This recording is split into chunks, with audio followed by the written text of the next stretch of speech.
κλαμπ στην Κρήτη. Το θέμα ωστόσο τράβηξε την προσοχή και τουριστών, οι οποίοι έσπευσαν να θαυμάσουν τα συλλεκτικά αντίκυκλα μεγάλης αξίας.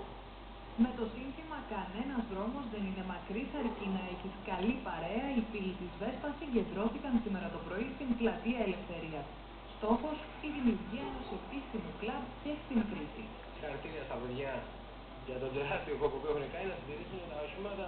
Είναι μια πανευρωπαϊκή ιδέα, δεν είναι μόνο τα παιδιά και είναι καλό στον τόπο μας να υπάρχει αυτή η συντήρηση των μοντέλων.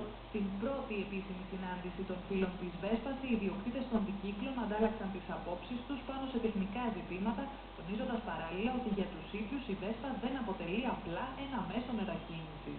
Είναι η πρώτη φορά που μαζευόμαστε. Όλα έχουν ξεκινήσει από ίντερνετ, από ένα φόρουμ που υπάρχει εκεί.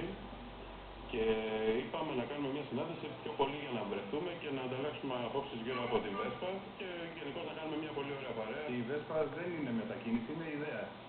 Άρα λοιπόν δεν μπορούμε να μιλήσουμε για οικονομία στην καθημερινότητα ή στην κυκλοφορία. Η εικόνα προσέλκυσε όμως και τουρίστες που βρέθηκαν στο κέντρο της πόλης.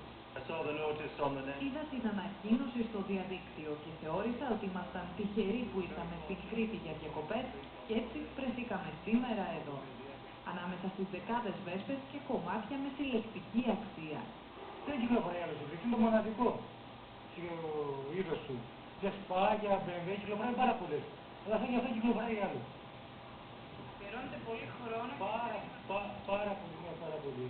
Χρόνο και χρήματα. Οι φίλοι της Βέσπας ολοκλήρωσαν την πρώτη του συνάντηση με μια βόλτα στο κέντρο του Ηρακλείου. Για όποιον καλό φίλο θέλει να επισκεφτεί το ίντερνετ μπορεί να μας βρει στη διεύθυνση www.vespaforumls.gr.